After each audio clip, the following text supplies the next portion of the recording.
Projekt Guru. Всем привет! С вами Zak Novak на радиостанции Novorossia Rocks. Welcome to Novorossia Rocks radio station. This is Zak Novak, your American in downtown Donetsk. Projekt Guru is the program, and Guru is in the house as always. Guru, thank you so much for all the hard work that you do. Andre, my engineer.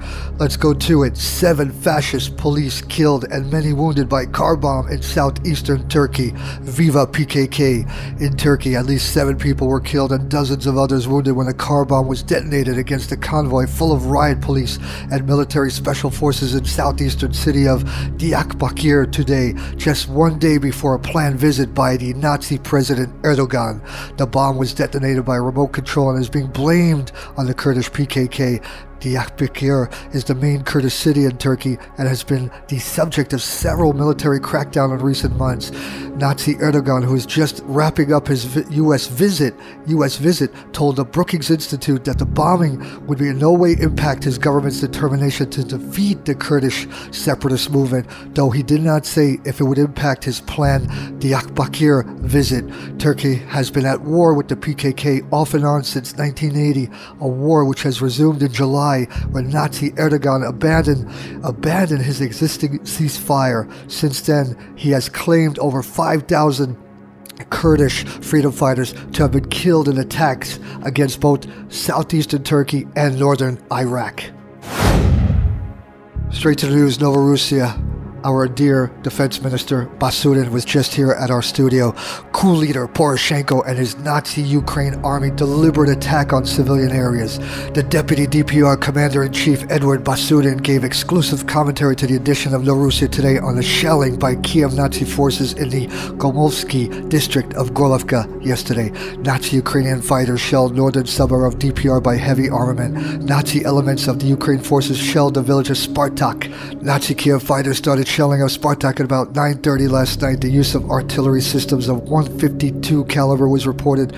Nazi Kiev troops launched 60 mortars at the village of Sahanka in the south of DPR, Donetsk People's Republic. 60 mortars landed in Sahanka of the Novorossia region of DPR. The attack started at the same time in the Spartak at around 9:30 p.m. Yasinovata checkpoint was shelled severely again by Ukrainian criminal groups. At about 10 p.m. checkpoint Yasinovata was severely shelled by heavy armament. Altogether, 12 mortars were launched. In its offensive, the Nazi Ukrainian side started shelling civilian areas again, mainly the use of mortars of 82 and 120s.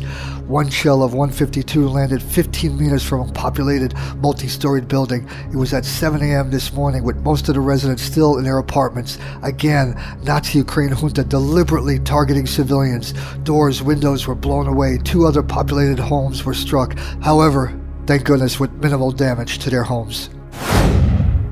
Guru Andre, Serbian foreign minister, thanks Moscow for support on Kosovo.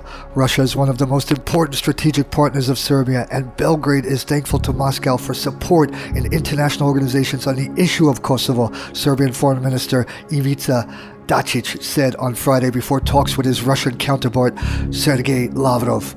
I want to thank Russia for support in international organizations and other structures, Dačić said. If not for Russia, Serbia would have been in a much worse situation on the issue of Kosovo. Dačić noted that the relations between Serbia and Russia are successfully developing in all spheres. We plan to further develop bilateral relations, prepare to sign several bilateral agreements and memorandums on this occasion. Guru, let's go to Yemen. U.S.-backed Saudi forces get hit hard, 60 dead before April ceasefire in Yemen.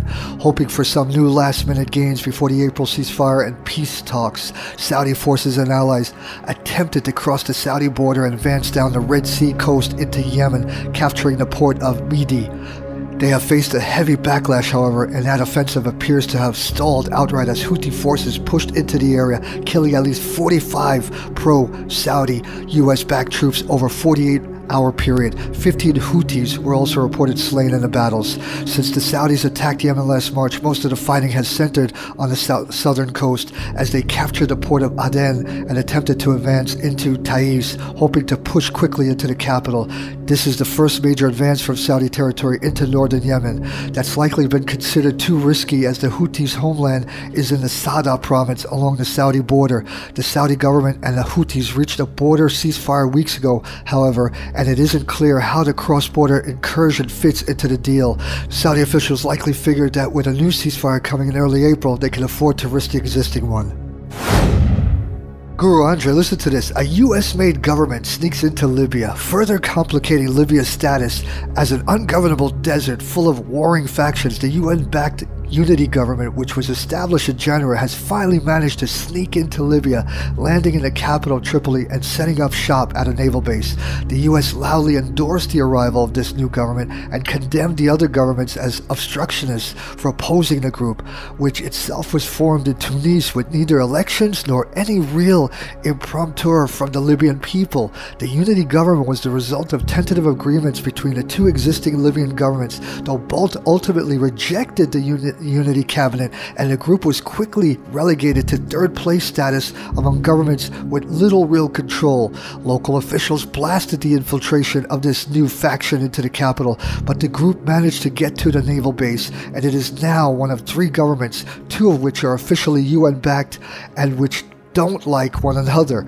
The only real backing this new government has beyond the UN itself is that many NATO nations believe they can parlay a unity government into an endorsement to invade Libya, while the UN is dangling the possibility of freeing the nation's massive sovereign wealth fund from sanctions if the unity government is in charge of it. War crimes. Turkish security forces shoot and kill refugees escaping from war. NATO and the Obama regime, who backed the Nazi leader of Turkey, Erdogan, have not denied nor condemned these atrocities. Nazi Turkish security forces have shot dead refugees escaping from the Syrian conflict, according to reports. UK-based monitoring group, the Syrian Observatory for Human Rights, alleged 16 people seeking sanctuary in Turkey have been shot over the past 4 months. They said those killed included 3 children. Other examples compiled by the Syrian Observatory include the alleged killings of a man and his child at Ras Al Ain at the eastern end of the Turkish-Syrian border. In the west of the country, 2 refugees were reportedly shot dead at Goveci on March 5th. It's happening in all areas. It happens to people coming from Idlib, Aleppo, ISIS areas, Kurdish areas, spokesman for the Syrian Observatory told The Independent. Other sources, including a Syrian people smuggler based in Turkey and an officer of the UK-supported Free Syrian Police, told The Times they believe the number of refugees killed by Turkish junta forces was actually far higher. They said this was because people killed on the Syrian side of the border were buried in a conflict zone where record keeping is much more difficult. The smuggler told the newspaper refugees attempting to cross the border would now either be killed or captured, citing Turkey's former open-door refugee policy. Turkish soldiers used to help the refugees across, carry their bags for them. Now they just shoot at them. It is not the first time Turkish authorities have forced criticism over their treatment of refugees. In March, the Turkish Coast Guard allegedly attacked a boat filled with migrants in the Aegean.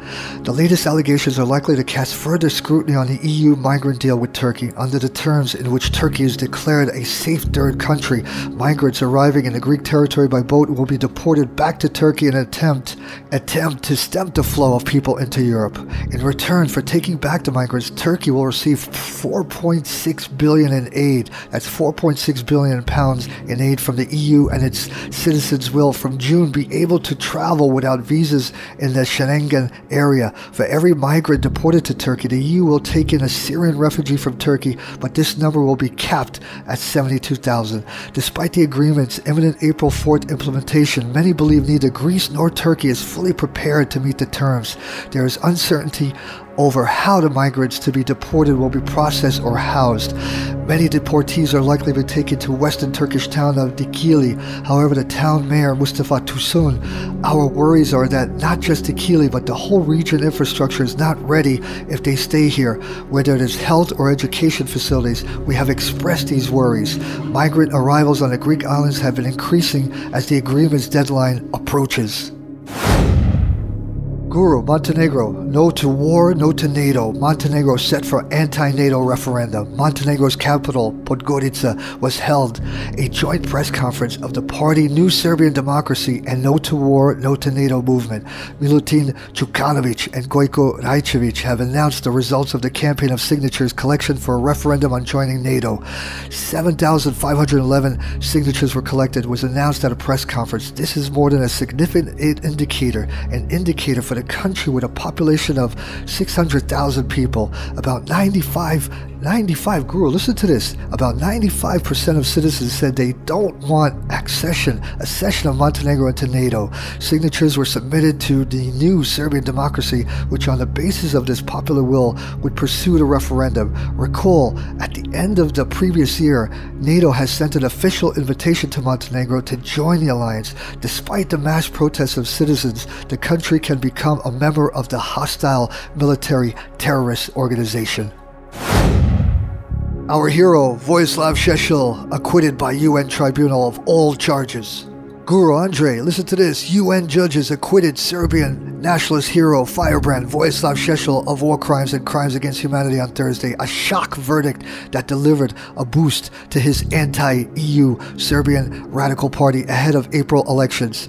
War victims and leaders of neighboring countries reacted with dismay to the acquittal of Sesejl, who was accused of stoking murderous ethnic hatred with his fiery rhetoric during the 90s wars that followed the breakup of federal Yugoslavia into 7 successor states and killed 130,000 people.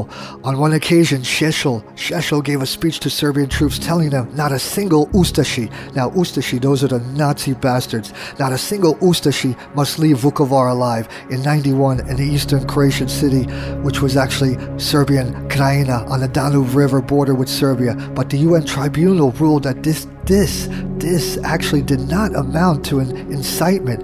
It could not be ruled out that such speeches were made in context of conflict and were meant to boost the morale of the troops of his camp, rather than calling upon them to spare no one, said Judge Jean-Claude Antonetti, who headed a 3-judge panel that voted 2-1 in favor of acquittal. At the Radical Party headquarters in Belgrade, Sesejl's supporters cheered the stunning outcome at the UN Tribunal. Sesejl himself had expected a 25-year sentence. Polls show his party hovering just above the 5% threshold, and it would need to return to parliament next month after 4 years outside. Continuation of this puts pressure on the Vucic's government, pressure on the pro-EU government. Thursday's verdict ramps up the pressure on the right-wing government of Serbian Prime Minister Aleksandar Vučić, once an ally of Sesejl, who dropped his nationalism in favor of a policy of seeking Serbia's admission to the European Union. The government is walking a tightrope at the time of growing Russian influence in the southeastern Europe and risks losing votes to Sesejl's camp if it is seen as too accommodating of the EU-backed ICTY, which has prosecuted mainly Serbs. Sesejl, 61, is a prolific writer known for his pugnacious temper and was close ally of late Serbian President Hero Slobodan Milosevic, who died in his UN tribunal cell in The Hague a decade ago before his war crimes trial could be completed. Sesejl has never abandoned his ideal of a greater Serbia, incorporating parts of Croatia and Bosnia that Serb nationalist forces fought for after Yugoslavia Federal Republic split away, and his message could yet tempt back to Vučić supporters. This panel of judges contributed to removing the taint from the Serbian people, Sesejl told a news conference after the news of his acquittal. Last week, the UN Tribunal sentenced Radovan Karadzic, a former political leader of Bosnian Serbs, to 40 years in prison for war crimes and genocide. And Ratko Mladic, the ex-Bosnian Serb military commander, remains on trial. But let me tell you this, Radovan Karadzic, a hero. Radovan Karadzic, Ratko Mladic, both heroes for the Serbian people. But since Milosevic's death, the tribunal has never managed to pin legal responsibility for Bosnia's genocide on Belgrade Serb. Sesejl's acquittal also came as a blow to prosecutors on the International Criminal Tribunal for the former Yugoslavia after the decade-long trial, the longest in the history of the ICTY. Prosecutors said they were considering appealing against the acquittal of Sesejl, who has been living freely in Belgrade since 2014 after being diagnosed with terminal cancer. Still vigorous, he defied judges by re-immersing himself in politics. With this acquittal on all 9 accounts of the indictment, the arrest warrant issued by the appeals chamber is rendered mute, said Antonetti. Vojislav Sesejl is now a free man. Everybody, please be safe out there. I stress, be on alert. Everyone have a great, safe weekend, and see you all on Monday. Bye-bye, folks.